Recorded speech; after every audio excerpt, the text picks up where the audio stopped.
Assalamualaikum warahmatullahi wabarakatuh. Perkenalkan, nama saya Muhammad, NPM saya 17640036, kelas non-rek Banjarmasin. Kali ini saya akan sedikit menjelaskan tentang konsep perencanaan pengendalian proyek jembatan. Videonya sebagai berikut.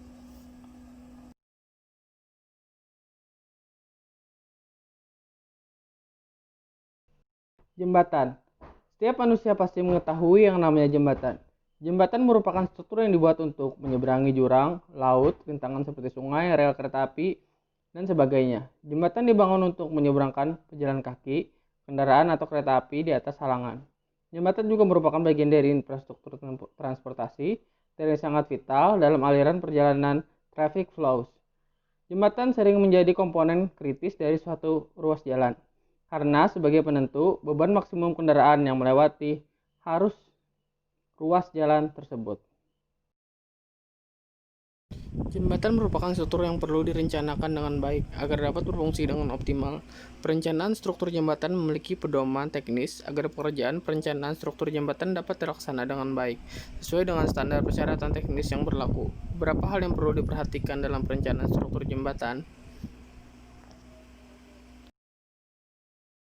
1. Syarat-syarat perencanaan jembatan yang layak. 2. Peraturan lagas dan perencanaan jembatan. 3. Bagian dari konstruksi jembatan. 4. Bentuk jembatan. 5. Beban-beban yang bekerja dalam perencanaan struktur jembatan. Dalam pembuatan jembatan harus mengikuti syarat atau aturan-aturan yang berlaku untuk menghindari perencanaan struktur jembatan yang tidak lazim, seperti jembatan yang beratnya sangat besar atau perencanaan umur jembatan yang terlalu panjang. Menurut Siswanto 1993, bentuk dan bagian jembatan dapat dibagi menjadi 4 bagian utama, yaitu struktur atas, struktur bawah, jalan pendekat, bangunan pengaman. 1. Bangunan atas. Landasan biasanya terletak pada pilar abdomen. 3. Bangunan bawah memikul beban. 4. Pondasi. Oprit terletak di belakang abdomen. 6. Bangunan pengaman. Struktur atas. Menurut Purnomo dan kawan-kawan, 2007 struktur atas jembatan adalah bagian dari struktur jembatan yang secara langsung menahan beban lalu lintas untuk selanjutnya dialurkan bangunan bawah jembatan. Menurut Siswanto 1993, struktur jembatan adalah bagian-bagian jembatan yang memindahkan beban-beban lantai jembatan ke arah perletakan. Struktur atas terdiri dari gelar-gelar induk, struktur tempuan, dan perletakan. Struktur lantai jembatan, kendaraan, pertambahan arah melintang dan memanjang.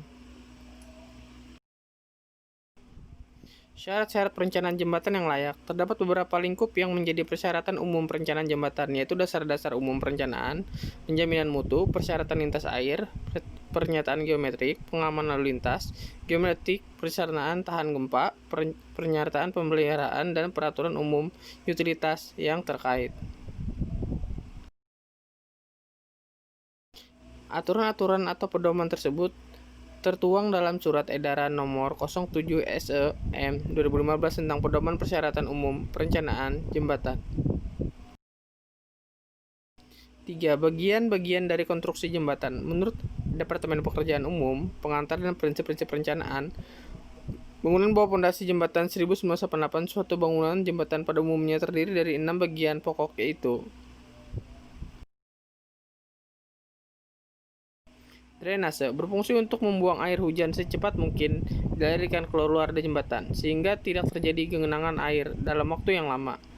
Akibat terjadinya genangan air, maka akan mempercepat kerusakan struktur jembatan itu sendiri. Saluran drainase ditempatkan pada tepi kanan kiri dari badan jembatan, saluran samping, dan gorong-gorong.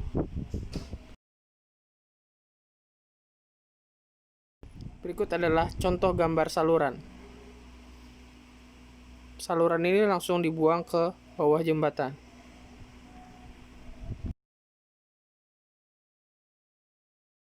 Lampu penerangan. Menurut Departemen Pekerjaan Umum 1992 tentang lampu penerangan jalan perkotaan, lampu penerangan jalan adalah bagian dari bangunan pelengkap jalan yang dapat diletakkan dipasang di kiri, di kanan jalan, dan atau di tengah bagian medan jalan, yang digunakan untuk menerangi jalan lampu lingkungan sekitar.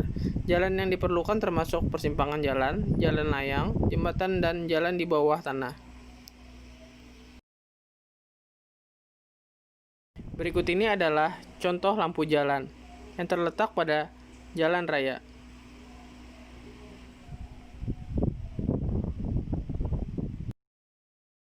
Demikian video yang saya buat. Apabila ada kesalahan kata dan tindakan yang kurang tepat, saya mohon maaf yang sebesar-besarnya. Mudah-mudahan bisa kita terapkan ilmunya di kehidupan sehari-hari. Terima kasih. Assalamualaikum warahmatullahi wabarakatuh.